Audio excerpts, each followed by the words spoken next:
When love goes unnoticed, it rarely does so with noise or dramatic conflict.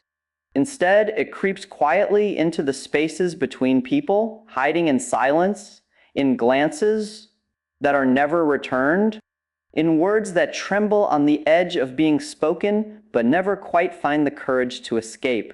And this silence becomes heavy, far heavier than anger, far heavier than hatred, because it is carried alone. There's no one to share it with, no acknowledgement, not even the relief of being rejected outright. At least rejection clarifies, silence suffocates. Why do people stay silent in the first place? That's the essential question. It isn't because they don't feel enough, it's because they feel too much. Love, in its truest form, is vulnerability. It strips you of your defenses and places your identity, your sense of worth, in the hands of another. To declare love is to risk the possibility that what you see as profoundly meaningful may be regarded as trivial or worse, invisible by the other person. And so many people choose the safety of silence. They carry the weight internally, hoping that somehow, by their presence, their devotion will be recognized without words. But most of the time it isn't. This dynamic reveals something profound about human psychology. We often believe that what is obvious to us must be obvious to others. If I care, if I sacrifice, if I show up, surely the other person must know. But reality is not that simple. People are distracted, preoccupied with their own struggles, anxieties, and ambitions. They are often blind, not because they don't want to see, but because they are too absorbed in their own world to notice what's right in front of them. So unnoticed love isn't always a product of cruelty. It's often the result of human limitation, the inability to perceive beyond one's own immediate concerns. Yet, for the one who loves silently, this blindness feels personal. It feels like invisibility. And that invisibility begins to erode the self from within. It whispers questions late at night. Am I not enough? Am I unworthy of being seen? Is my love too small, too insignificant to matter? And here lies the danger. Because when these questions go unanswered for too long, they solidify into beliefs. People begin to see themselves as inherently undeserving of love, when in truth, what went unnoticed was never a lack of worth, it was a lack of recognition. And those are not the same thing. This is where the weight becomes unbearable. Carrying unspoken feelings is like holding your breath underwater. At first, it's manageable. You can even convince yourself that silence is strength, that patience is noble, that waiting for the right moment is wise. But eventually, the lungs burn, the body panics, and the silence feels like drowning. If love is never voiced, if the feelings never find expression, the person suffocates beneath their own devotion. And what could have been beautiful becomes corrosive. But notice something, this silent suffering is not without meaning. It exposes us to the rawest form of courage, the courage to feel deeply even when those feelings might never be acknowledged. It proves that the human heart is capable of carrying enormous weight, capable of withstanding longing, rejection, neglect, and still continuing to beat with hope. That resilience is remarkable. It shows us that love, even unnoticed, has a transformative quality. It shapes character, teaches patience, and carves humility into the soul. But at the same time, if we allow it to remain unspoken forever, it also imprisons us. It denies us the possibility of clarity, whether through reciprocation. That's the paradox. Love unspoken is both a testament to human strength and a symbol of human fear. It demonstrates how much we can carry, but also how much we can lose by carrying it too long. The longer we remain silent, the heavier it grows until the weight itself distorts our posture, our confidence, our very way of engaging with the world. We start bending under it, and people who bend long enough eventually break. So what is the alternative? It isn't recklessness. It isn't to throw your heart at the feet of someone who will trample it carelessly. But it is to recognize that silence has a cost, and that cost is the erosion of the self. Sometimes the act of speaking, of confessing, is not for the other person, it is for yourself. It is the act of setting down a weight you can no longer carry alone. Even if the other does not respond, even if they walk away, the burden is lifted. The air rushes back into your lungs, you breathe again. When love goes unnoticed, it teaches us this silence is not a sustainable strategy for the soul. To love is to risk, and to remain silent is to live half alive. At some point, we must decide whether the weight of unspoken feelings is heavier than the risk of rejection. And more often than not, the risk is worth it, because even in rejection, there is freedom. And so the truth is simple, though not easy. Love demands courage, and courage demands speech. If you carry love in silence, you carry a shadow. But if you speak, whether you are embraced or refused, you step into the light. There is a particular kind of pain that doesn't leave visible scars, and yet it is among the most devastating experiences a human being can endure, the pain of invisibility. When love goes unnoticed, when affection, care, and devotion are poured out quietly yet remain unrecognized, it creates not just loneliness, but a sense of erasure. To be unseen is, in many ways, to feel as though one does not exist at all. And human beings, at their very core, cannot thrive in such conditions. Think for a moment about what it means to be seen. To be seen is not merely to be looked at. It is to be acknowledged, to be understood, to be recognized as someone who matters. Children thrive when their parents truly see them. Students excel when a teacher recognizes their effort. Lovers grow closer when they feel their presence genuinely registered by the other. Visibility is the foundation of belonging. Without it, people shrink, they retreat inward, questioning whether their existence has any impact at all. Now imagine this dynamic in the context of love. A person devotes themselves silently, hoping, longing for a response, a glance, a word of appreciation, perhaps even love in return. But instead, they encounter indifference, not necessarily hostility, not cruelty, but something almost worse: nothingness. The person they love passes by as if the devotion were air, as if the affection were invisible. That absence of recognition stings deeper than outright rejection, because at least rejection acknowledges you exist. Indifference erases you. Psychologically, this experience can be brutal. Human beings are wired for connection. Neuroscience has shown that the same regions of the brain that process physical pain are activated when we experience social rejection or exclusion. But invisibility, being ignored, overlooked, activates that pain in a prolonged way. It's not the sharp sting of a single blow, it's the slow suffocation of never being acknowledged at all. It leaves the sufferer wondering not simply, why doesn't this person love me? But am I even worth loving in the first place? And here's where things get dangerous. When you begin to believe that you are invisible to those who matter to you, the feeling metastasizes. It spreads beyond the immediate relationship. Suddenly, it's not just they don't see me. It becomes no one sees me. The mind generalizes. The world begins to feel cold, alien, detached, as though your very existence has little consequence. People in this state often withdraw socially sabotaging opportunities for connection because they've internalized as their identity. But let's pause here and recognize something crucial. The pain of invisibility does not always mean you truly are unseen. Sometimes, as I said before, others are simply too preoccupied with their own struggles to notice the devotion being offered to them. Their blindness is circumstantial, not intentional, but for the one who loves silently, that distinction doesn't matter much. Pain doesn't ask whether the wound was deliberate or accidental. It still bleeds. Now, from a philosophical standpoint, the experience of invisibility raises an important question. How much of our worth should we tether to recognition from others? This is a paradox of the human condition. On one hand, we need others to validate our existence. We are social creatures, and love is always relational. It requires acknowledgement to flourish.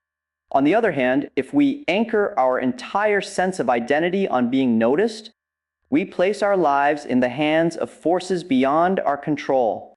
If they fail to see us, we crumble, and that is unsustainable. So, what is the path forward? It requires two things. First, the courage to voice what has been silent, because invisibility often persists not out of malice, but because the other simply does not know. And second, the cultivation of an inner strength that does not rely entirely on being noticed. To love is to risk, yes, but to live is also to ground yourself in the knowledge that your worth is not erased simply because someone failed to see it. Still, we cannot dismiss the reality. Invisibility hurts, and it shapes lives in profound ways. Some people spend years, even decades, longing to be seen by a particular person. A parent who never expressed affection, a partner who remained emotionally distant, a friend who never recognized their loyalty. And those longings leave scars.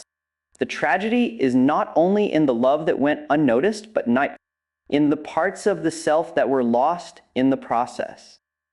But here's the transformative insight. To have felt invisible is paradoxically proof of your depth.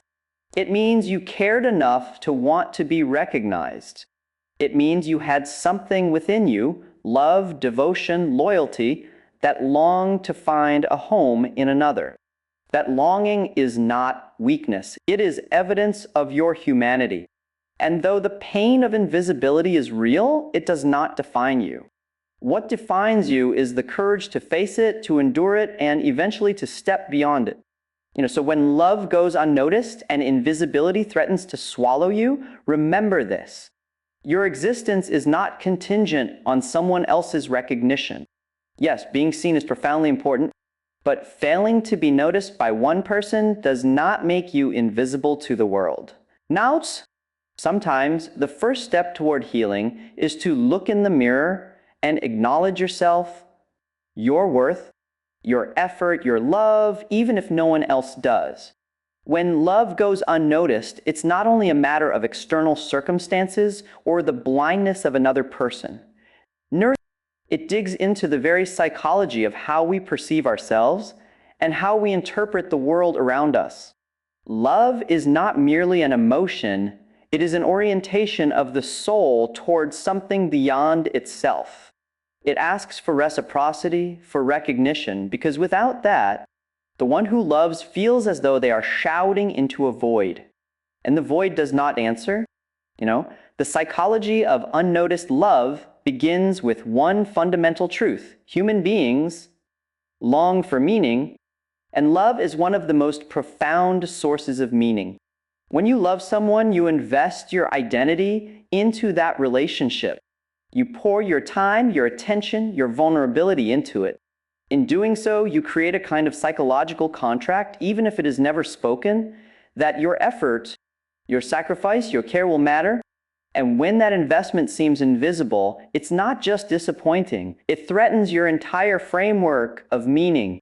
It whispers, maybe nothing I do really matters at all. This, in psychological terms, creates a profound dissonance. On the one hand, you feel the undeniable weight of your own devotion, deep within yourself, how genuine your feelings are. On the other hand, the external world, the person you love, fails to mirror that back to you. The result is an internal fracture. It's like living in two realities at once, one where love is burning brightly inside you, and another where, from the outside, it appears as though that fire doesn't even exist. For some, it turns inward as self-doubt. They begin to question their worth, wondering if perhaps they are fundamentally unlovable. Others externalize it as resentment, convincing themselves that the beloved is cruel, heartless, incapable of appreciation. Still, others retreat into fantasy, building elaborate inner worlds where their love is reciprocated, where they are finally seen, finally valued.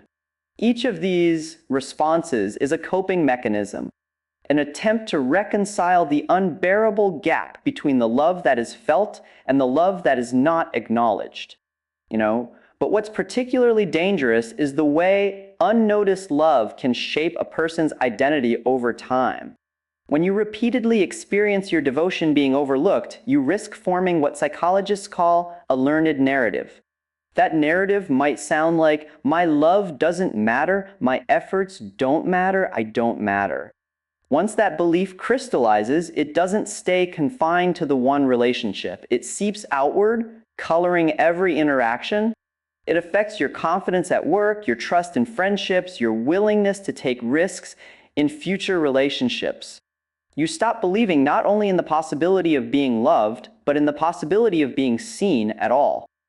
There is also an evolutionary element to this. Human beings are wired for social reciprocity.